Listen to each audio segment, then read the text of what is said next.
In a town too small for secrets, there lived a woman whose oven never cooled, and whose eyes never closed. She was the baker. But not just of bread.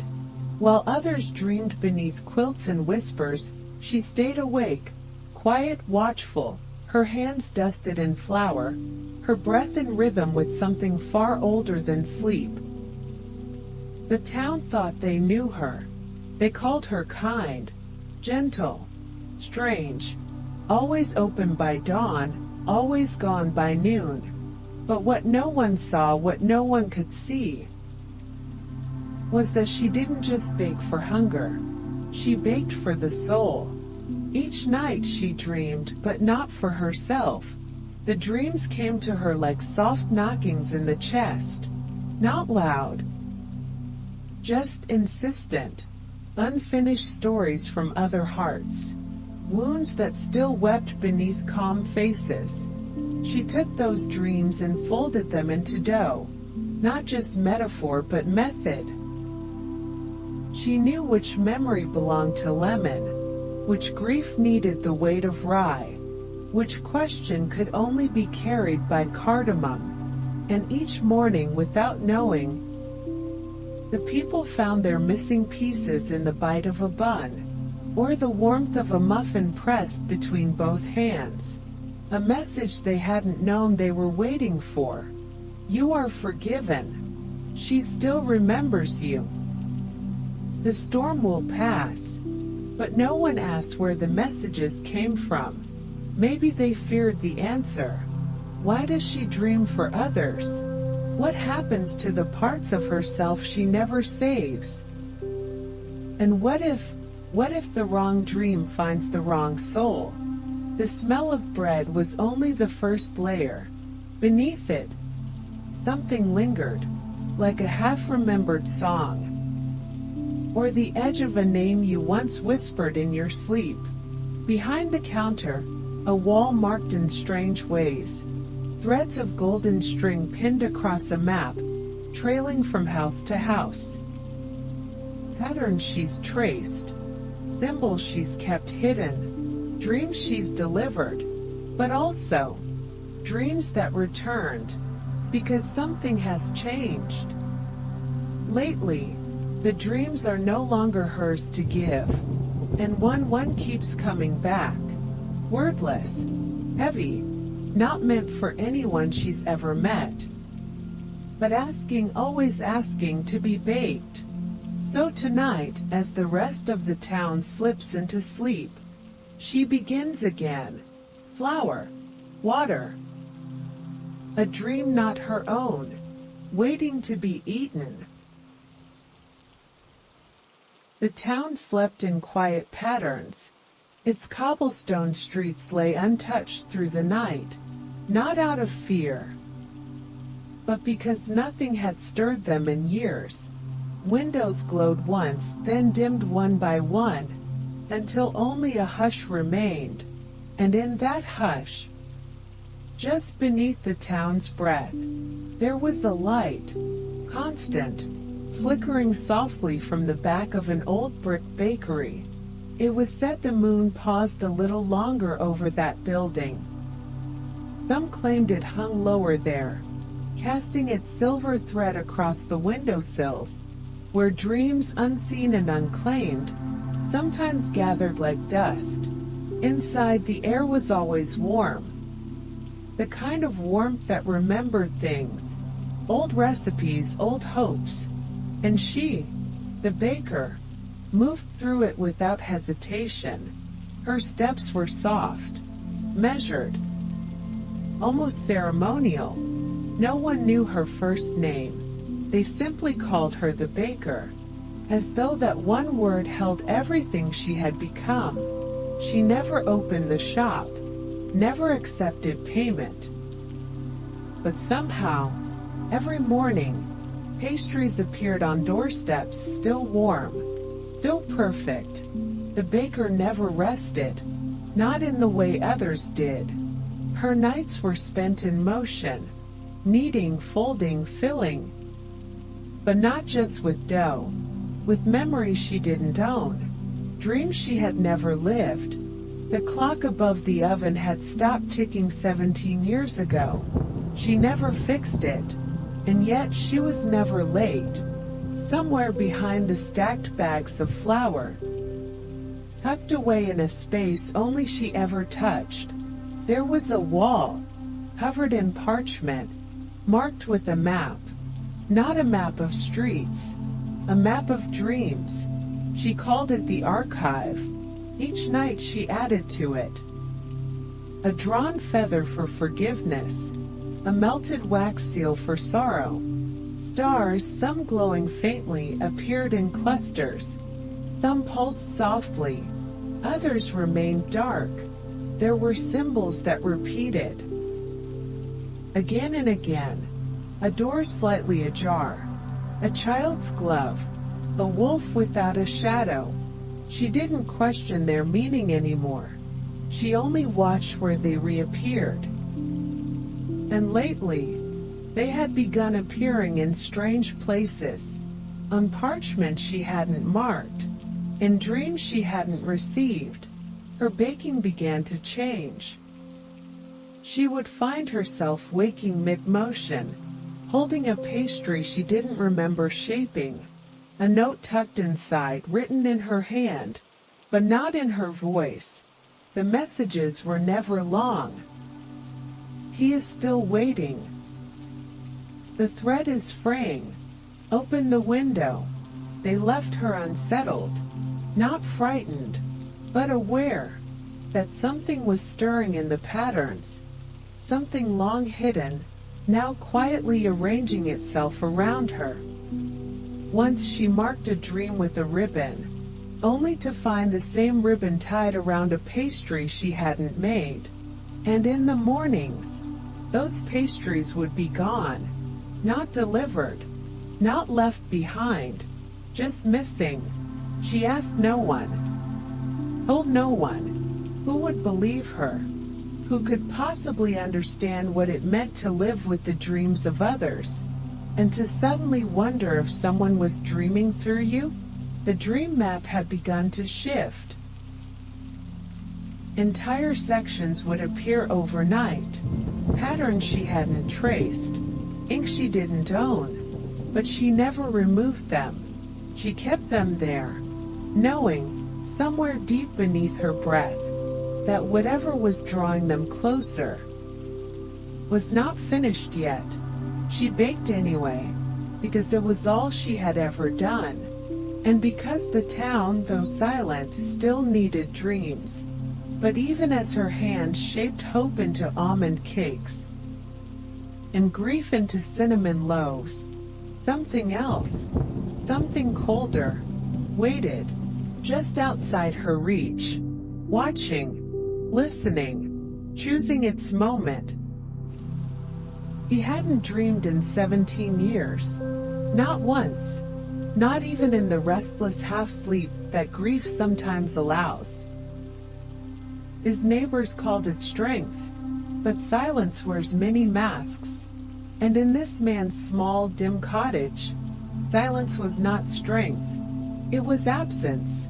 He rose early, as he always had, boiled the same dark tea, sat in the same wooden chair. One of the two. The other remained untouched, a monument to a life unfinished. Then one morning, he found something at his door, wrapped in soft linen, still warm, a scone, orange and cardamom. His wife's favorite. He held it for a long time, unsure if the air was playing tricks. But the scent, it was hers, not just familiar, exact. The kitchen curtain shifted. Not with wind, with memory. He took a bite, and it began. Not a vision, not a hallucination, but a return. He stood again in the orchard where they'd first met, late summer, when the oranges fell freely, sweetened by sun and time. She had laughed when he stepped in the bees. He had apologized too many times, and she had leaned in, brushing flour from his shoulder. That exact touch returned to him, not on his skin, but within. He felt it as if it had never left. The taste, the warmth, the quiet kindness of that morning. It was all inside the scone, not in a way science could explain, but in the way stories survive. When all else fades, the man didn't cry, not at first. He simply closed his eyes and let the memory hold him, the way sleep once had. Over the next few nights, more pastries came, small ones, subtle, each with a trace of her. The spice blend she invented, the tart jam only she knew how to balance. It was never the same pastry twice, but every one told a piece of their life together.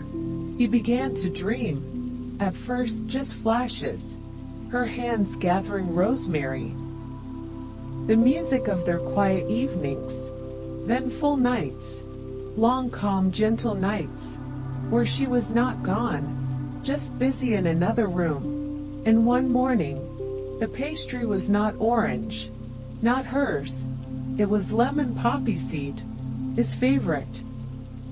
The ribbon wrapped around it was a color she would never have chosen, but it was bright, hopeful, and tucked underneath it, a note, one word, written in elegant, careful script.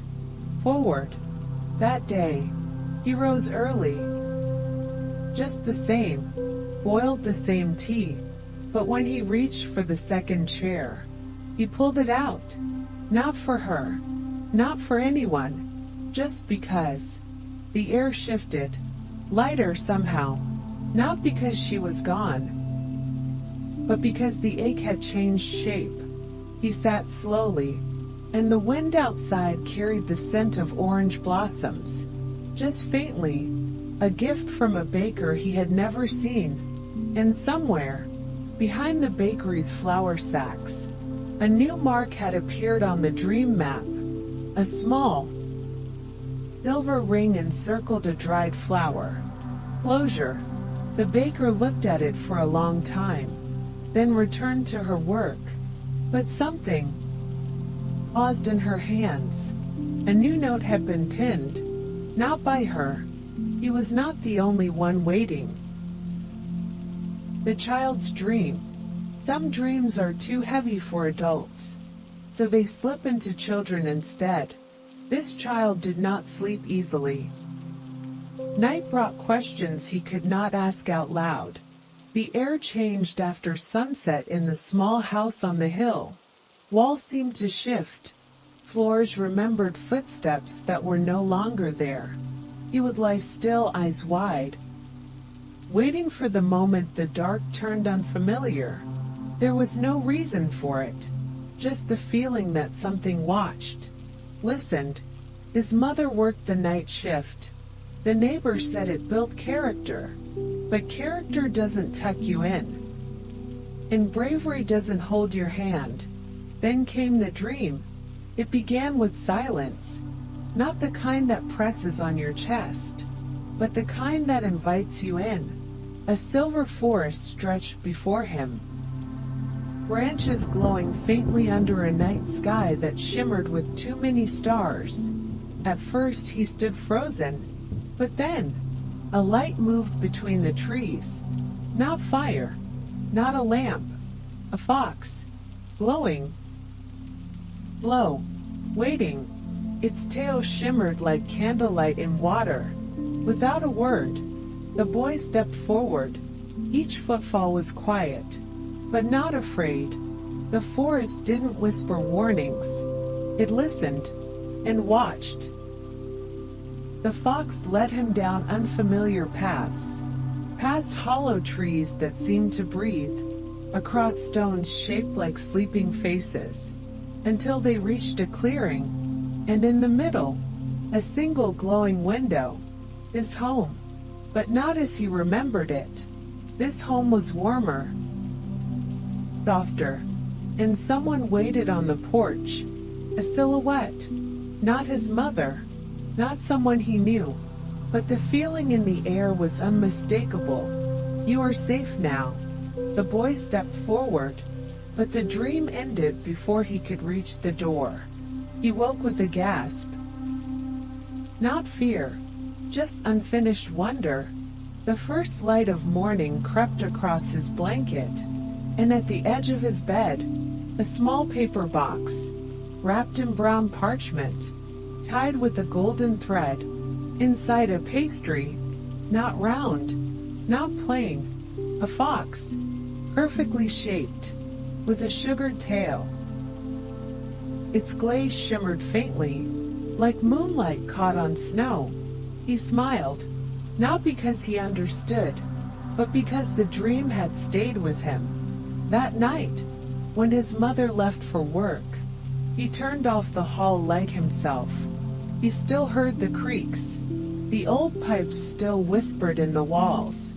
But when he closed his eyes, the forest was there, and somewhere in it, the fox waited, not to scare the dark away, but to walk through it beside him. The boy slept soundly. For the first time in months. The next morning the box was gone, but on the windowsill, a single orange leaf, out of season, crisp, still glowing slightly at the edges. At the bakery, the map had changed. A small fox symbol appeared. Next to it, a hand-drawn path winding through trees. At the end of the path, a child's handwriting. One word, okay. The baker stood before the map for a long while, but the warmth on her face faded too quickly. Something else had arrived that morning, folded between the flour sacks. A note, torn at the edges. Not in her handwriting. No signature.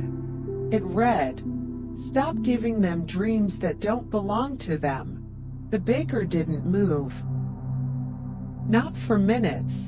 Outside, the town woke as usual, but inside the bakery, the air held its breath, and from the cupboard where she kept her herbs, one jar was empty. She hadn't opened it in years. Or, perhaps, she hadn't meant to. The woman's dream. The heart forgets, not all at once, but in small, careful erasures. A laugh no longer remembered, a place once shared, now passed without thought. And then one day, even the ache goes quiet. In the town where the bakery stood, one woman moved through her days like autumn wind, gentle, almost invisible.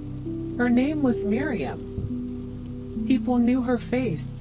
They smiled when she passed, but no one knew where she went in the evenings. The cafe where she once lingered was now under new ownership. The letters she used to write remained unsent in a drawer still sealed. Miriam loved once, or something close enough that her ribs still remembered the warmth. But love had walked away without an explanation. No slam of a door, no shattered glass, just silence long enough to sound permanent. For a while she tried to make sense of it. Then she tried to forget. One morning a note arrived, not through the post, but inside a box of pastries from the small bakery on East Hollow Lane. Miriam hadn't ordered anything. She hadn't even passed the shop in months. But there it was, still warm, still fragrant. A croissant, flaky, golden, dusted with something she couldn't place, and inside the box, a slip of parchment, handwritten in green ink. Love waits in the mirror. She stared at the note for a long time, not because she understood it, but because it unsettled something she thought had long since settled. Miriam wasn't one for riddles, but all day the phrase followed her. In the shop window glass, in the chrome of passing cars, in the shimmer of water on the sink's edge. She searched her own reflection for a sign. She saw someone tired, but not empty. She saw someone who had waited long enough, That night, she did something she hadn't done in nearly 2 years. She reached out, not to the one who left, but to the one she left behind. His name was Eli. They had been friends once, close enough to hear the fractures in each other's silences. But she had been in love with someone else, and Eli, knowing that, had stepped away quietly. She sent a message, not long, not rehearsed, just, "I think I owe you coffee." No explanations, just time. The response came almost instantly. "I've been keeping your seat." They met the next morning at a little corner cafe neither of them had ever visited before. The sky was overcast. The world felt paused. But inside, the conversation picked up as though it had never been set down. And when the server brought out their order, there was an extra item on the tray, a single croissant, split neatly in half, dusted again with that same unfamiliar sweetness. Eli didn't question it. Miriam did, but she didn't say anything. She took one half. He took the other, and in that quiet bite, something began again. The dream came that night. Miriam stood in a hall of mirrors, hundreds, thousands stretching in every direction, but every reflection was different. Some versions of herself she barely recognized. Some still carried the sadness in their eyes. Others had laughter lining their faces. And one stood with Eli, holding his hand. They weren't smiling. They weren't speaking. But they weren't alone. And in that moment, neither was she. She woke with the weight of the dream pressed gently around her, like a coat she hadn't worn in a long while. The note was still on her nightstand. "Love waits in the mirror," and beneath it, in handwriting that wasn't hers, "Some dreams return when you're ready to see them." To the bakery, the map had changed again. A mirror symbol had been drawn in silver ink, and beside it, two initials intertwined. M.A. The baker smiled, but only for a moment. On the edge of the map, a faint smudge appeared like soot or ash. No one had touched it, but it grew darker with each passing day. And that night, one of the dream jars in the cupboard cracked. No wind, just the quiet sound of glass remembering what it once held. The recurring dream. She was used to the dreams. That was the arrangement. Night after night the dreams would come. They were not hers, but she welcomed them. They arrived with their colors, their grief, their hope, their hunger. And she, the baker, caught them, kneaded them, folded them into layers of pastry and sugar. But one night, something changed. The dream came as usual, but it did not behave. It did not follow the quiet rules it had always followed. It was not a request for comfort. It was not a memory of love. It was different, cold where the others had been warm, empty though it arrived full of sound. And there was a voice, not loud, not demanding, but present, a whisper that threaded through the flour in her kitchen, a breath against the glass. "Help me." The first night she dismissed it. Perhaps it was just a memory echoing. Perhaps someone's sorrow had simply taken shape in an unfamiliar way. But the next night, it returned. Same voice, same silence before it spoke, same words. "Help me." The third night she couldn't sleep. She stayed in the kitchen waiting, kneading dough that didn't need kneading. But the moment her eyes fluttered shut, the voice came again, louder now, clearer. A name tried to form on her tongue as she woke. but it vanished before she could hold it. She wrote it down. The words. The fragments. She drew the pattern of the dream on parchment. A dark hallway. A red door. A broken pocket watch ticking backward.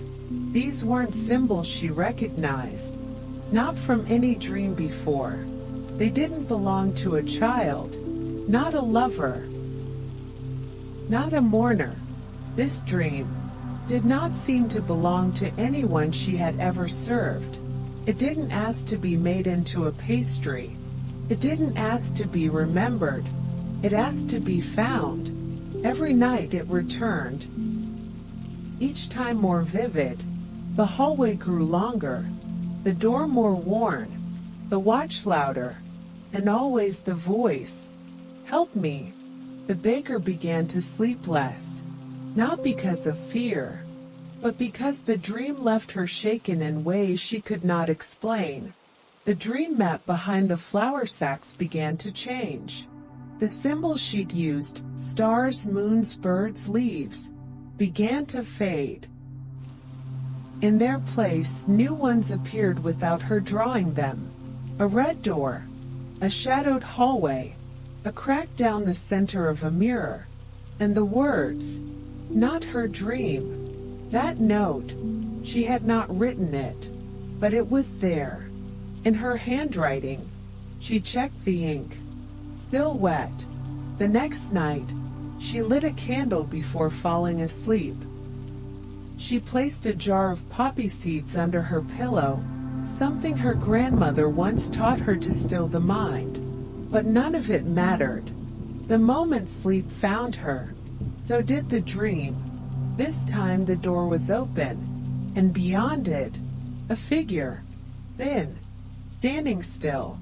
No face, but the voice was there. Close now. I can't get out. The baker gasped awake. Her heart racing, but not from fear, from recognition. Something about that voice. It wasn't unfamiliar.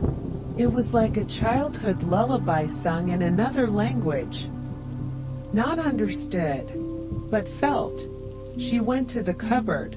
The dream jar sat still. All except one. A small amber jar near the back. It rattled softly. She had never opened that one. It hadn't come from a dream she remembered collecting. She picked it up. It was warm, and inside, not light, not mist, but a thread, black, frayed, tied at both ends. She didn't know what it meant, but she knew she had seen it before.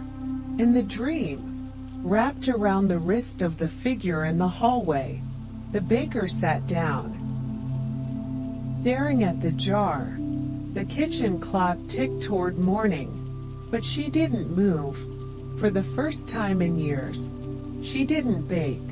The town awoke to silence. No scent of bread, no warmth in the air. And from somewhere beyond the dream, a whisper again. You're the only one who remembers. Who was she remembering? And why had they been forgotten? She didn't know, but something inside her did, and it had begun to wake up. The dream that repeats. She had never dreamed for herself before. That was the rule.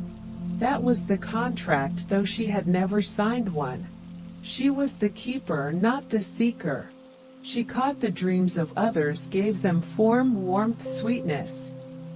Never once had she asked for one of her own. But now something was shifting. Each night the dream returned. A voice, not just whispering, calling, not pleading, reaching, help me. The message was always the same, but the tone changed. At first quiet, distant, but with each passing night it began to carry urgency, like footsteps picking up speed behind her in an alley she didn't recognize. She began waking with the feeling that someone had just left the room, a warmth on the doorknob, a chair not where it had been the night before. Her hands dusted with flour in the morning, even though she hadn't baked. Had she walked in her sleep? Had the dream led her beyond the edges of the bed? She couldn't be sure.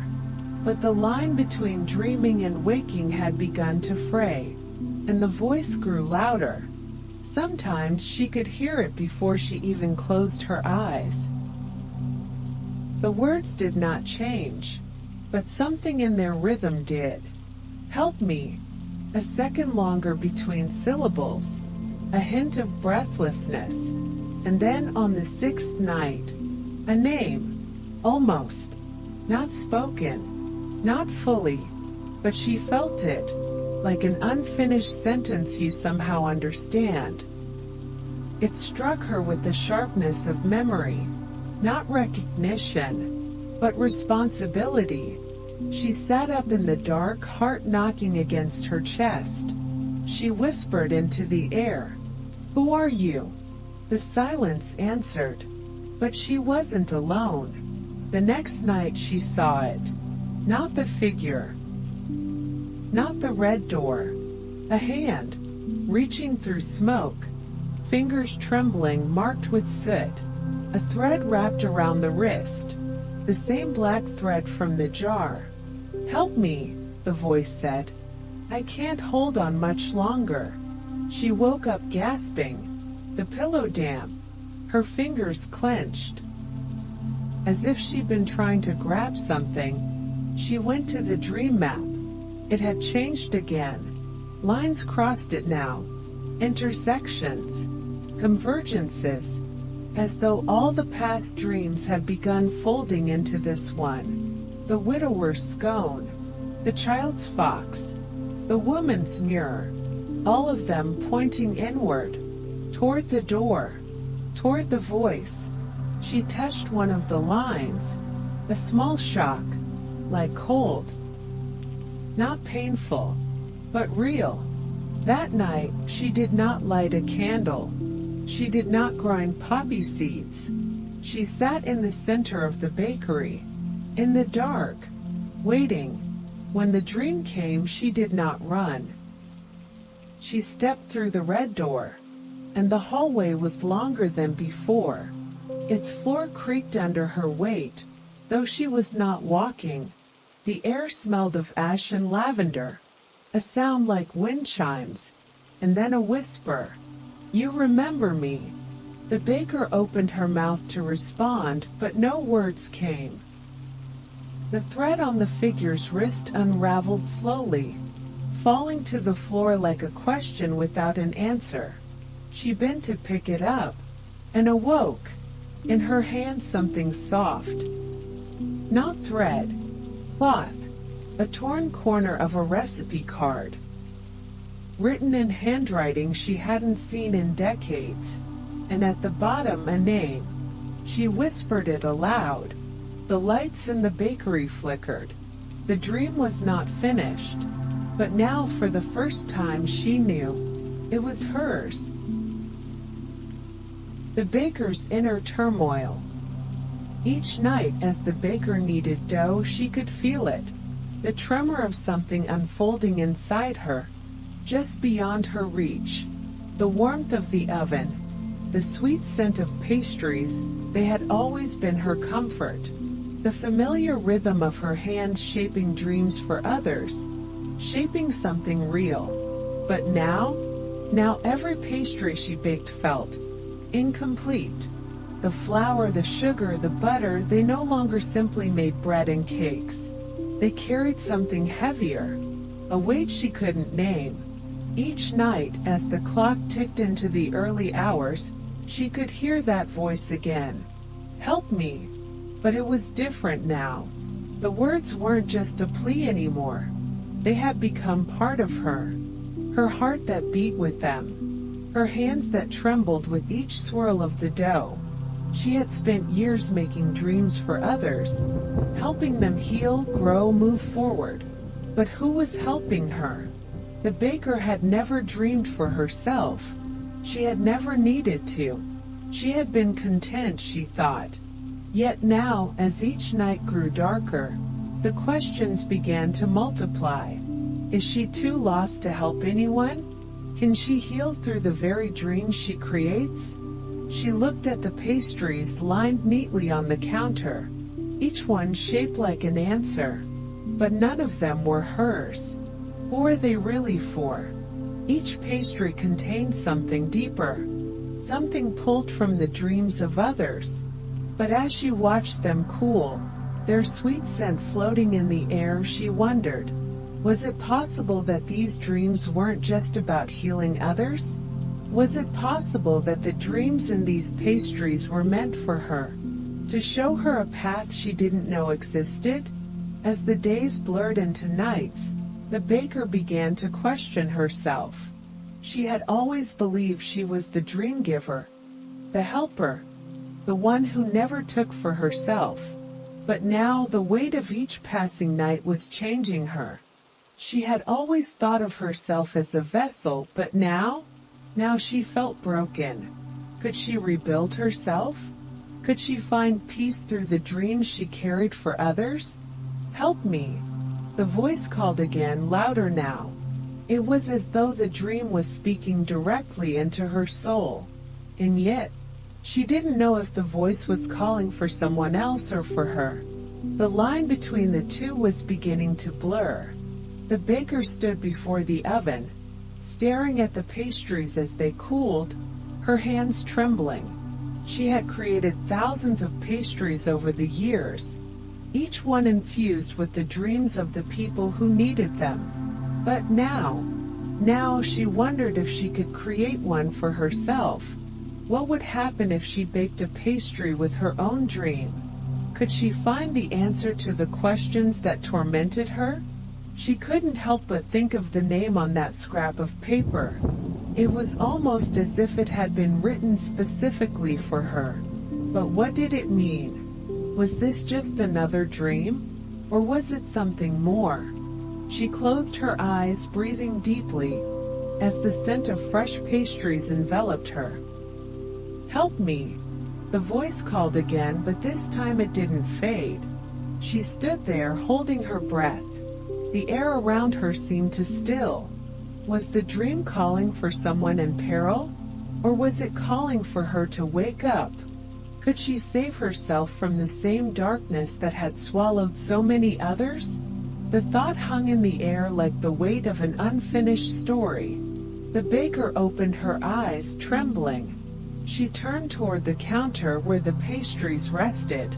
But as her fingers brushed against them, she could feel it. Something was wrong. They weren't just dreams anymore. They were memories. Fragments of something she had once forgotten. She turned the pastries over in her hands, looking for clues. The small imperfections in the icing, the patterns of the dough. She could see it now. The dreams were more than just dreams. They were reflections of something lost, something that belonged to her. Tension rises. The baker's hands trembled as they hovered over the dough, the weight of the world pressing down on her with each breath. Her kitchen, once a sanctuary of sweet smells and comforting rituals, had become a place of unease. As the dough rose before her, so did the questions. Should she continue to bake dreams for others? Or was it time to face the voice, the one that had been calling to her night after night? The scent of freshly baked bread filled the air. But there was something different about it now. It wasn't the warm, inviting aroma of comfort. No, it was heavier. It lingered longer than it should, pulling at the edges of her mind, as though each loaf she shaped was tethered to a mystery that refused to let go. The dreams were shifting, becoming harder to ignore. With each passing night, the voice became more distinct. Help me! The plea had once been faint, a whisper at the edge of her thoughts. Now it felt like a cry, an urgent call, a demand. She tried to shut it out, focused on the dough, on the rhythm of kneading, on the comfort of the familiar. But the voice wouldn't let her. She could feel it in every pastry, in every batch. Each one now carried an imprint of her own confusion, her own fear. The warm, buttery texture of the dough, once so comforting, now felt foreign, as though she was creating not for others, but for a deeper part of herself, a part she wasn't ready to face. But there it was again, the voice, "Help me." And now it wasn't just a plea, it was a command. The baker wiped her flour-covered hands on her apron, her mind racing. She had always lived to help others. It was her purpose, her gift. But this wasn't something she could fix. This wasn't just another dream to bake into a pastry. Who was this for? Was it for her? Or had she been creating dreams for someone else all along? The pastries sat on the counter, warm and inviting, but now they felt like an offering she wasn't sure she was ready to make. What if the dreams were never meant to heal anyone but herself? The thought gripped her like a cold wind. Could it be true? Had she been dreaming for others so long that she'd forgotten to dream for herself? She could see it now like a shadow at the corner of her vision. Each pastry was a piece of a larger puzzle, one that she hadn't yet understood. The music in the background swelled, soft at first, then rising to a quiet crescendo, like the growing weight of an unspoken truth. She walked slowly toward the counter, her footsteps heavy in the stillness of the night. She needed answers. She needed to know what this was. She turned a pastry over in her hands, staring at the golden crust, the delicate layers. But instead of comfort, it felt like a challenge. What if she had been wrong all along? What if these dreams she created weren't a gift? What if they were a warning? The voice had grown louder, closer. "Help me." She squeezed her eyes shut, pressing her palms to her temples, trying to block it out. It was becoming too much. The baker's heart pounded in her chest, the beat echoing in the silence of her kitchen. Her hands, though steady, began to shake. She had spent so many years shaping other people's dreams, had spent so much time giving pieces of herself away. But now she was starting to wonder if those pieces were lost forever. She stood there staring at the pastries, the unspoken question hanging in the air like a fog. Was this her breaking point? Had she sacrificed too much? The voice called again. "Help me." But this time it wasn't a request. It was a truth that could not be ignored. And for the first time in years, the baker understood. She wasn't just dreaming for others. She was dreaming for herself. The pastries, each one she had made, each one she had poured her heart into, were not just dreams of healing. They were echoes of a deeper need, a deeper wound that had never been healed. The baker looked down at the dough in her hands, as though seeing it for the first time. And for the first time in a long while, she felt afraid. The rising tension in the room was not just in the music or the sound of the clock ticking. It was in her. She wasn't sure how much longer she could keep baking these dreams, or whether she could continue to live in the shadows of those she tried to help. She was torn between the call for others and the growing realization that she was, in fact, the one who needed saving. As the music reached its peak, the baker stood frozen, caught between two worlds, one of dreams and one of unspoken truths. And for the first time, she understood that not all dreams were meant to be answered. Some dreams were meant to break us wide open. The final pastry. The room was silent now. The usual hum of the clock faded into the background. The baker stood before her countertop, a mixture of exhaustion and determination in her eyes. She had baked so many dreams for others, but now Now it was time for something different. She ran her hands over the flour-sprinkled surface, her fingers brushing the edge of the mixing bowl, as though it might answer her unspoken question. What if I've forgotten myself? The night felt heavier than before, the shadows in the corners of the room darker, as though something was watching, waiting. She reached for the ingredients, but her movements were slower now, more deliberate. This pastry, this one, would not carry someone else's wish or need or dream. This time it was for her. The dough took shape under her hands, familiar, comforting, yet foreign, as if it could reveal a truth she wasn't sure she was ready to hear. She knew the recipe by heart, but tonight the ingredients felt different. They weren't just flour, sugar, and butter. They were the parts of her that had been lost, the pieces she'd given away without realizing. As she shaped the final pastry, she could feel the weight of her past decisions pressing down on her. The quiet sacrifice of a life lived for others.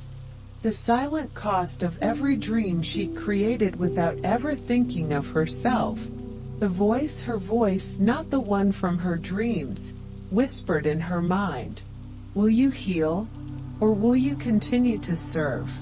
Her hands trembled as she placed the dough into the oven, the warmth of the fire surrounding her like a cocoon. It felt like she was finally shedding the layer she'd wrapped herself in for so long, hiding behind the mask of helping others. The oven light flickered as the pastry began to bake, the scent that filled the room unlike any other she had created. This wasn't the sweet, comforting smell of a dream come true. No, this was the scent of a quiet reckoning. She walked away from the oven, her thoughts swirling in a quiet storm of their own. What would it take to heal? What would it take to forgive herself for all the years of silence, of bending herself to the will of others? She didn't have the answer, but tonight she was going to try. As the minutes passed, the room grew heavy with anticipation, the gentle tick of the clock once again the only sound breaking the silence. Finally the pastry was ready. The baker stood still, staring at the golden brown surface, the heat from the oven still radiating in the air around her. She took a deep breath. This was it. Her hands, steady now, reached for the pastry. She turned it over gently, inspecting its surface, before carefully cutting into it. Inside, nestled carefully in the folds of the pastry, was a note. She didn't need to read it aloud. She already knew the words. The dream was hers all along. For the first time in her life, she realized that the dreams she had been baking for others, the ones she had been trying to mend, were never meant to fix them. They had been meant to fix her all along. She closed her eyes, the truth settling like a quiet warmth inside her chest. The dreams weren't just pieces of others' needs. They were fragments of herself, parts she had buried so deep, she had forgotten they existed. As she sat down to take a bite of the pastry, she felt something shift within her. An unspoken shift that was as delicate as the layers of dough in her hands. There was no grand revelation, no sudden epiphany, just a quiet, steady knowing. She had been looking for answers in everyone else, in every dream, in every pastry, but the answer had always been within her. And as she took that first bite, the taste wasn't just of sugar and butter. It was of forgiveness, of peace. The final pastry had not been for someone else's healing. It had been for her own. And with that, the weight that had been pressing so heavily on her heart finally began to lift. The baker wasn't just someone who created dreams for others. She was someone who was finally ready to create her own. The world around her seemed to pause for a moment, as though recognizing the shift, acknowledging the change. For the first time in years she felt whole. The last pastry was done. and it was everything she needed. The note's message. As the baker sat alone in the dimly lit room, the pastry still warm in her hands, she stared at the note inside. For so long, she had created dreams for others, baking them into every loaf, every pastry, every intricate detail of her craft. She had woven her heart into those dreams, but always for someone else. She had given so much of herself away, never stopping to ask, "What about me?" But now, with the note in her hands, it was as though the final piece had clicked into place. The words on the note were simple. The dream was hers all along. It wasn't a complex message, nor was it grand in its revelation, but in its simplicity there was clarity. A clarity she hadn't allowed herself to experience in years. She folded the note carefully, as though it were fragile, as though it held the key to everything she had forgotten. For years, the baker had been consumed by the act of helping others, of pouring her soul into their dreams. She had thought perhaps that this was her purpose, but tonight, she realized something far more profound. All along, there had been one dream that she had not seen. One dream that she had allowed to slip through her fingers, her own. The note was not just a message, it was a symbol of her need for connection, for healing, for herself. Perhaps the only dream that could truly heal her was the one she had forgotten to give herself. The weight of this realization settled heavily upon her. It wasn't just the dreams of others she had been carrying. It was the neglect of her own soul, of her own desires, her own needs. She had been so focused on filling the empty spaces in the lives of others, so consumed with their pain, their joy, their stories, that she had forgotten the most essential part of the equation, herself. As the baker sat in silence, the room seemed to grow still, the air heavy with the unspoken truth. The note was no longer just words on paper. It was a reminder, a call to action. It was the beginning of her own healing, the first step in reclaiming what she had lost. She didn't know where this journey would take her. She didn't know if the world around her would shift in response to this new understanding, but for the first time, she felt something she hadn't felt in years: hope. Hope that her own dreams, her own desires could finally take shape. Hope that perhaps it was never too late to heal. The baker placed the note carefully on the table and stood up, her body feeling lighter than it had in ages. She turned toward the door of the bakery, where the moonlight cast a soft glow across the floor. The night seemed quieter now. The once pressing tension had lifted, replaced by a stillness that felt peaceful, as though the world itself had taken a breath. She had been living for others, but now she would live for herself. The note's message had unlocked something deep inside her. It wasn't just a dream for others she had been chasing. It was the dream she had forgotten to offer herself. And as the baker looked toward the horizon, she felt the weight of her past lift just a little more. The first stirrings of her own dream, beginning to unfurl like a forgotten flower, finally allowed to bloom. The darkness had never been about the unknown.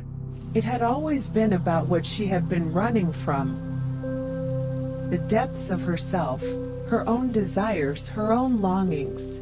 And tonight, in the quiet of her bakery, she was ready to face them. The note, so simple, yet so profound, had been the final key, the moment that unlocked her freedom. As the moonlight filled the room, casting a gentle glow on her, the baker closed her eyes for a moment. This was the first step of a journey not for others, but for herself. The dream was hers. Finally, it was hers. As the baker closed the door to her bakery, she cast one last glance at the pastry she had left behind. There it sat, alone on the table, untouched by anyone but her. Yet, in that stillness there was something profoundly important about it. The pastry wasn't just a physical creation, it was the manifestation of her journey, a journey that in many ways was only just beginning. It seemed to glow faintly in the dim light of the room, as though it carried the weight of 1,000 unspoken words, waiting for the morning sun to rise and reveal its full meaning. The warmth of the dough lingered in the air, a quiet, comforting reminder that this wasn't an end, but a quiet beginning. And as the baker took one last breath before leaving, she allowed herself to feel something she hadn't felt in a long time: peace. For the first time in years, she wasn't rushing to make another dream. She wasn't worrying about the world outside her door, or the people who would come tomorrow. She simply stood there, allowing the weight of the night, and the warmth of the pastry, to wrap around her like a soft, familiar blanket. The door clicked softly as it closed, and the town, still wrapped in the quiet embrace of sleep, remained unaware of the silent shift that had taken place inside the bakery. The night continued, undisturbed by the turmoil that had once clung to the baker's heart. The wind whispered through the streets, and the moon still hung low in the sky, casting its silver light over the cobblestone path. And yet something had changed. The baker had left behind more than a pastry. She had left behind the uncertainty, the questions, and the shadows that had long clouded her path. The pastry, now cooled and waiting patiently on the table, was a symbol of something deeper.